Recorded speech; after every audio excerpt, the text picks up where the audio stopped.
বসত মেজর সিনহা মোহাম্মদ রাশিদ খান হত্যায় তার বোনের করা নালিশি মামলাটি বিচার দেয়নি ও অবৈধ ঘোষণা আছে প্রধান আসামি পরিদর্শক লিয়াকত আলীর রিভিশন মামলার পরবর্তী শুনানির দিন আগামী 10 নভেম্বর নির্ধারণ করেছে আদালত। আজ দুপুর 1টায় এই শুনানির নির্ধারিত দিনে কক্সবাজার জেলা ও দায়রা জজ আদালতের বিচারক মোহাম্মদ ইসমাইল এই আদেশ দেন। এর আগে গত 4 অক্টোবর সিনহা হত্যা মামলার প্রধান আসামি লিয়াকত আলীর আইনজীবী মাসুদ সালাউদ্দিন মামলাটি বেআইনি ও অবৈধ দাবি করে বাতিলের জন্য রিভিশন আবেদন করেছিলেন। শুনানির নির্ধারিত দিনে আদালত উভয় পক্ষের আইনজীবীরা উপস্থিত থাকলেও রিভিশন মামলার বিবাদী পক্ষের আইনজীবীরা সমঝে আবেদন করেন। এতে বিবাদী পক্ষের আইনজীবীরা সিনহা হত্যা মামলার বাদী বিশেষ কারণবশত আদালতে উঠতে না পারার যুক্তি উপস্থাপন করেন। বিচারক অভিপক্ষের আইনজীবীদের যুক্তি তর্ক শেষে রিভিশন মামলার পরবর্তী শুনানির দিন নির্ধারণ করেন। এদিকে রিভিশন মামলার বিবাদী পক্ষের আইনজীবীরা বিচারক কাজ বিলম্বিত করতে সমঝে আবেদন করেছিল বলে মন্তব্য করে লিয়াকতের আইনজীবী মাসুদ সালাউদ্দিন বলেন, সিনহা হত্যার ঘটনায় দায়ের মামলাটি কোনোভাবেই গ্রহণযোগ্য নয়, এটি সম্পূর্ণ অবৈধ ও বেআইনি। আর সিনহার বোনেরও রাষ্ট্রপক্ষের আইনজীবী জানিয়েছেন, রিভিশন শুনানিটি অত্যন্ত গুরুত্বপূর্ণ, যেখানে মূলধারার বাদীর উপস্থিতি অত্যন্ত জরুরি, তাই আদালত পরবর্তী তারিখ নির্ধারণ করেছেন।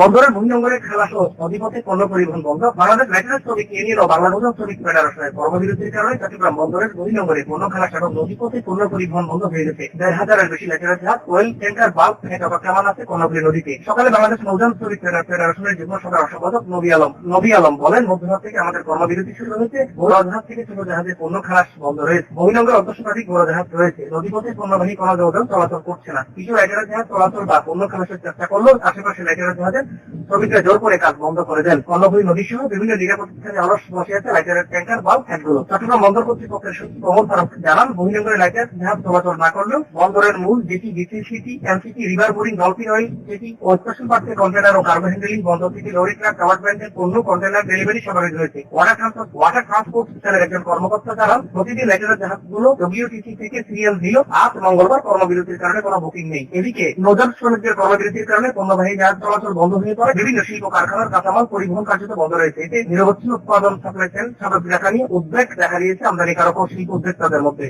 News desk, Chittagong.